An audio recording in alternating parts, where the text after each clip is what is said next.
Tell us more about this new SUV and what sets it apart from the competition. Hi, Emily. Glad to be on the show. Yes, G9 is our actually fourth product. It will be our flagship product that's focused on the premium SUV segment. It's a full-size SUV. It's actually, if you think about the size, it's close to X5 or Q7. But also, what's impressive about this product is actually it's packed with technology.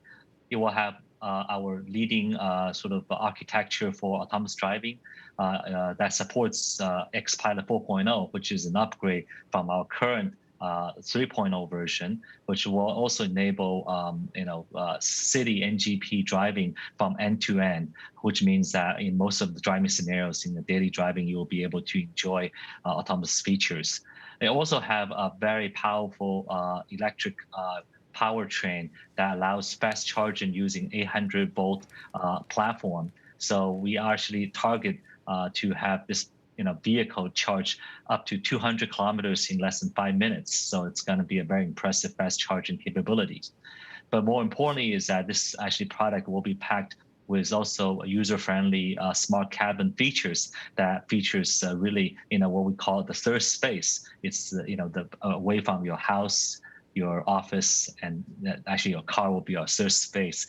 And the smart features will be allowing to be more productive and more enjoyable inside the vehicle. So we're very excited about this product. So, if I'm a buyer, why should I buy your new SUV over a Tesla, for example?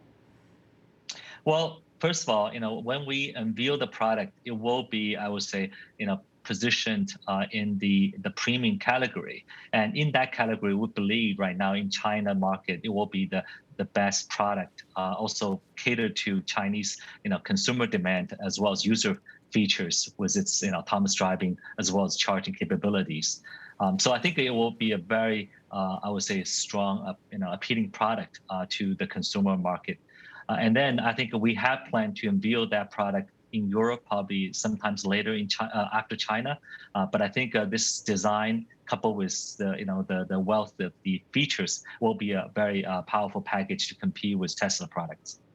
Now, we've been closely following Didi's delisting from the United States. We've seen a slump in other Chinese tech stocks listed in the United States. How is this impacting XPeng, and could it lead to a delisting for XPeng as well?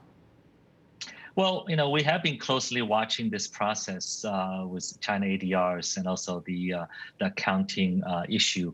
What I would say is that this is still ongoing. The timetable means that there's several years before a final decision will be made.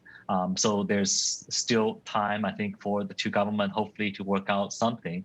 But in the meantime, we actually already completed a dual primary listing in Hong Kong, which means that XPeng can be trading independently in Hong Kong without U.S. listing if that eventually happens. So for us, we actually have the preparation already done to prepare for any eventualities. But I think this is something that we still following closely, and I think there's no certain definitive decision until probably a few years later. So given all of the additional scrutiny that is coming from the Chinese government, how confident are you that you'll move forward and continue to move forward with your plans to expand in Europe? I know that's up next. No, I think we have always think international strategy is a core, strategic decision, and I think the direction for us. Expanding in Europe, I think is natural because it is actually one of the most mature and also attractive EV markets.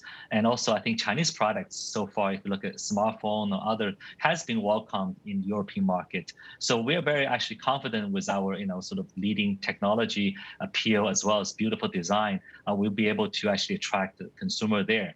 And I think for Chinese government, I think they are supporting Chinese companies to go broad and go global. So I think we're confident that we get the right support both from China as well as from the consumers in international markets. Would that expand to the United States as well, given the additional scrutiny coming from the Chinese government? And do you have plans to do that? Well, I think U.S. market is going to be a large one, but also it's not, it's one of the more difficult one to tackle. We need to be fully prepared before we make that decision. If you look at the auto companies that has made an effort to go into U.S., it took decades to make it happen. So we don't want to just do it very lightly. But that's a very important market that we keep inside.